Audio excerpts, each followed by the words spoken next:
Hello everyone. दोस्तों, आज हम पर्यावरण का एक नया टॉपिक भोजन के घटक है उससे संबंधित जो भी इसके कंपोनेंट्स हैं उनकी बात करेंगे। अगर हम भोजन के मुख्य घटकों की बात करें तो भोजन के मुख्य घटकों में आपका कार्बोहाइड्रेट, विटामिन, प्रोटीन,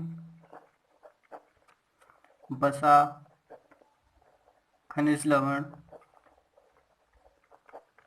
एवं रेसे आदि पदार्थ आते हैं। इसके अतिरिक्त जल भी आपका भोजन के घटकों के अंतर्गत सम्मिलित होता है। कार्बोहाइड्रेट जो है वो ऊर्जा देते हैं और वसा भी ऊर्जा देते हैं। ये दोनों ऊर्जा के स्रोत हैं। कार्बोहाइड्रेट और वसा की दोनों की ऊर्जा में अंतर इतना है कि कार्बोहाइड्रेट से ऊर्जा कैसे मिलती है, हमें तुरंत ऊर्जा प्राप्त होती है। जैसे हम ग्लूकोज पीते हैं तो जितने भी मीठे सब्सटेंसेस, ये पदार्थ जो हम खाते हैं, चाहे वो फलों का स्वाद हो या शक्कर हो, गुड़ हो, इन सब में क्या होता है, कार्बोहाइड्रेट होता है। अब जब हम इसका वर्गीकरण पढ़ेंगे तो हम उसकी अलग अलग श्रेणियां पढ़ेंगे कि उनमें भी सरल प्रकार के कुछ कार्बोहाइड्रेट होते हैं, कुछ जटिल प्रकार के होते हैं। उनमें हम मोनोसेकेराइड, पॉलीसेकेराइड, ऑलिगोसेकेराइड पढ़ेंगे। तो कार्बोहाइड्रेट जो होते हैं वो शरीर को तुरंत ऊर्जा देते हैं, जबकि वसा जो है वो उसको पचने में टाइम लगता है, लेकिन ये कार्बोहाइड्रेट की तुलना में शरीर को अधिक ऊर्जा देती है। उसके अलावा विटामिन जो है वो एक प्रकार के कार्बनिक पदार्थ हैं जो कि शरीर की वृद्धि और विकास के लिए आवश्यक होते हैं। कुछ जैविक क्रियाओं, हमारे शरीर में जो उपपचयी क्रियाएं हैं, उपपचयी क्रियाओं को पूरा करने में महत्वपूर्ण भूमिका निभाते हैं। प्रोटीन का मुख्य काम होता है हमारे शरीर में जो कोशिकाएं होती हैं या ऊतक होते हैं उनकी वृद्धि और मरम्मत का काम करना, शरीर का विकास करना। खनिज लवण और रेसे भी इसी प्रकार शरीर की वृद्धि विकास में मदद करते हैं। तो ये जो आपके अलग अलग भोजन के घटक हैं, कार्बोहाइड्रेट, विटामिन, प्रोटीन, वसा, ये बहुत ही डिटेल में हमें पढ़ना है। तो आज हम इनमें से एक घटक जो है इसका विटामिन, उसको डिटेल में पढ़ते हैं। इससे संबंधित बहुत सारे क्वेश्चन पूछे जाते हैं, पिछली बार भी कई क्वेश्चन पूछे गए थे एग्जाम में। विटामिन की अगर हम बात करें तो विटामिन जो शब्द है, सबसे पहले एक वैज्ञानिक थे जिनका नाम फंक है। 1911 में इन्होंने विटामिन शब्द दिया था। विटामिन इनके अनुसार क्या है, विटामिन एक प्रकार के कार्बनिक पदार्थ हैं जो क्या करते हैं, जो शरीर की उपपचयी क्रियाओं में मदद करते हैं।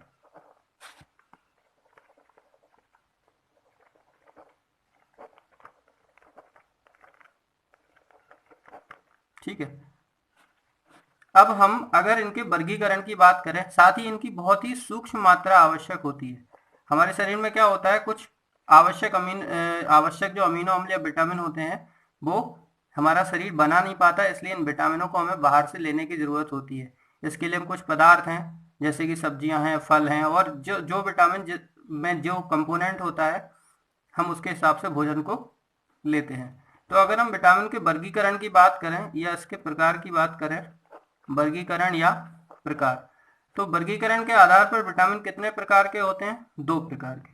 पहला होता है एक वो जो वसा में घुलनशील होते हैं, मतलब हमारे शरीर के अंदर वसा में घुल जाएंगे, और द्वितीय होते हैं जल में घुलनशील विटामिन।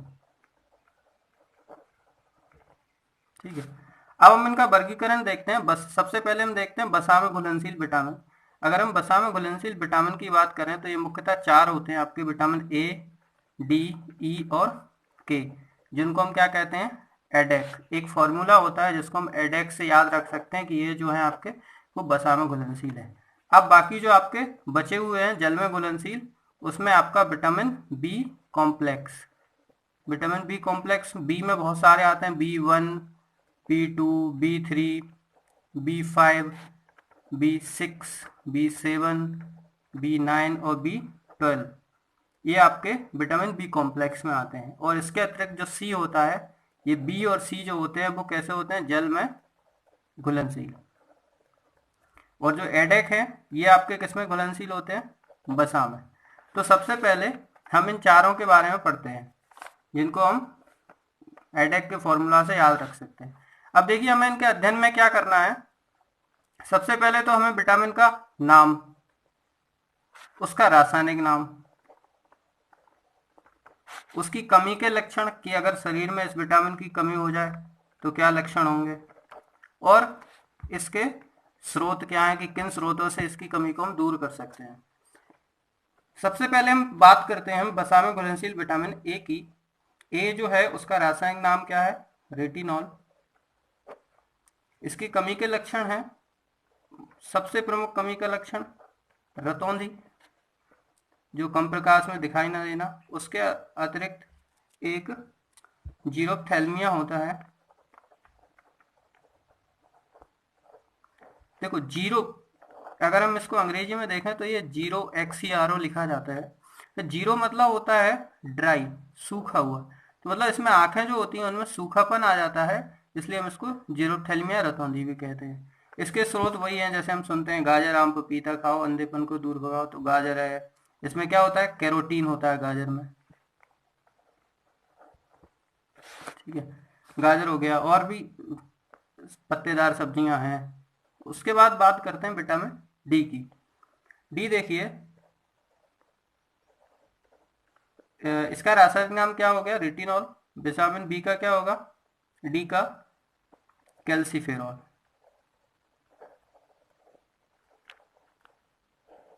ठीक है, कैल्सीफेरॉल। अब इसकी कमी के लक्षण देखिए, इसकी कमी के लक्षण होता है, एक तो होता है रिकेट्स और एक होता है ऑस्टियो मैलेशिया। ये दोनों किससे संबंधित रोग हैं, हड्डियों से, जिसमें हड्डियां आपकी कमजोर हो जाती हैं, आसानी से टूट सकती हैं। रिकेट्स और ऑस्टियोमेलेशिया में अंतर इतना है कि रिकेट्स जो है वो बच्चों में होता है, ऑस्टियोमेलेशिया बुजुर्गों में होता है। और इसके अगर हम स्रोत की बात करें तो मुख्य स्रोत है इसका सूर्य का प्रकाश। सूर्य के प्रकाश से हमें विटामिन डी मिल सकता है, सूर्य का प्रकाश है। और हरी पत्तेदार सब्जियां हैं।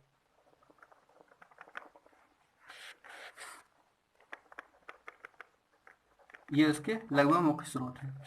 इसके इन सब की मैंने एक टेबल बनाई है जो मैं इस वीडियो के बाद होने तक, एक पार्ट में तो ये वीडियो खत्म नहीं हो पाएगा, 2 पार्ट में खत्म होगा।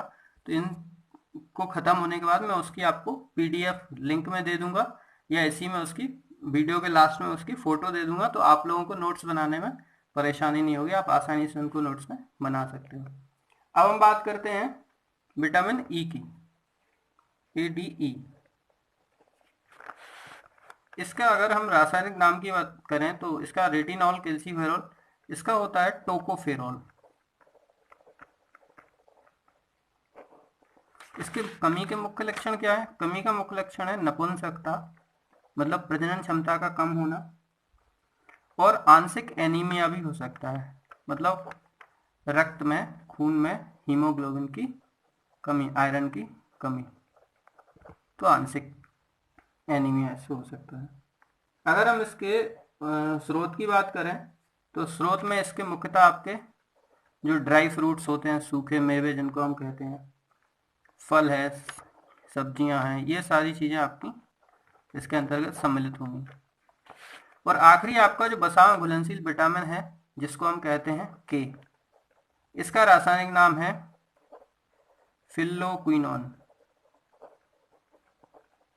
ठीक है, इसका मुख्य लक्षण क्या है, अगर हमारे शरीर में विटामिन के की कमी होगी तो जो रक्त का थक्का होता है, मतलब अगर हमें चोट लग जाए और खून निकलता है तो उसके जमने में क्या हो जाता है, देर लगती है, रक्त का थक्का बनने में देर लगती है।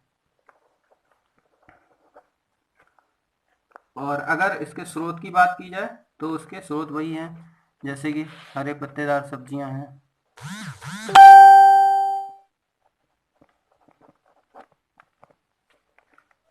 पालक है, अंडे हैं। ठीक है, ये इसके मुख्य स्रोत हो जाएंगे। इसका जो सेकंड पार्ट होगा उसमें हम जो आपके जितने विटामिन रह गए हैं जल में घुलनशील, विटामिन बी कॉम्प्लेक्स और विटामिन सी, ये हम इसमें देखेंगे, इनके रासायनिक नाम, इनके कमी के लक्षण और इनके जो आपके स्रोत हैं। ठीक है फ्रेंड्स, आज की वीडियो में इतना ही। अब अगले वीडियो में हम इसका सेकंड पार्ट कवर करेंगे।